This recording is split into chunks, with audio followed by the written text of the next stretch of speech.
Hello, what is up everyone? And today we are taking a look at the Canon EF-10-22 f3.5 to 4.5 ultra wide angle lens. So this lens weighs in at only 385 grams, which is very light. As you can see, size wise it is of decent size. I have the 650D over here, so as you can see the size is very nice. It's not too small, not too big, it is just right. So the build quality is very good. It's plastic, fully plastic, but then the build quality isn't too bad. It's good plastic. So you get a metal mount, and it takes 77mm filters. So looking at the lens, you'll see the zoom ring is nice and thick outside. But then, as opposed to other lenses, the focus ring is nearer to the user. The focus ring is inside, and the zoom ring is outside. The focus ring is also tiny, but then I don't think you'll be adjusting focus manually too much on a ultra wide angle lens. Now 10mm is very wide, so this lens it's suited for EF-S bodies. So that means 10-22. It's the exact same equivalent you get with a 16-35. So this lens is a EF-S baby version of the 16-35 L lens. So it goes all the way to 22, but the thing about this is it is f3.5 to 4.5. So it's not constant aperture. You lose quite a bit of light when you are zooming in. And the thing about this lens is it costs as much as a 17-40 L lens, and the 17-40 is a constant f4 aperture. But still, 10-22 is an ultra wide angle lens. It's very good. It works very well as a ultra wide angle. So if I were to show you, I'll put this on video mode at 10mm.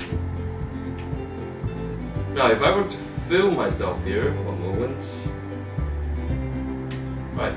So if I were to film myself, you're now looking at the video footage from my 70D with a 24-105 attached. It is now filming at 35mm. So let me show you what 10mm looks like. Now I'm holding this at arm's length, not fully arm's length, but still you can see the whole of this area back here. You can see how wide 10mm is. Alright, so this lens doesn't have image stabilization also, so your footage might get a little shaky, but still it's a ultra wide angle. It's not that prone to camera shake. Now the cool thing about this lens is when you zoom it, the physical size does not change. As you can see, I'm zooming it in and out. The overall size of the lens does not change, but inside you can still see the elements move in and out as you zoom it. Now in terms of image quality, this lens is only a decent performer. It's not very sharp at all. I don't find the images I take with this lens to be very sharp. But still, I think it's because it's a ultra wide angle lens, so the details are gonna be tiny. So since the details are tiny, you won't have much luck seeing the fine details in your photos. So I think it's something you have to live with wide angle lenses. So to show you the image quality of this lens, I'll take a photo of this window here.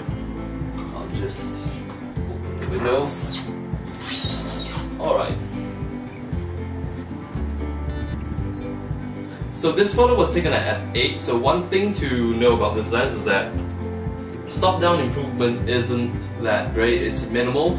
That means you get decently sharp images at 3.5, but once you stop it down to 5.6 it gets slightly sharper, and then you stop it down to f8, you can't see too much of an improvement there.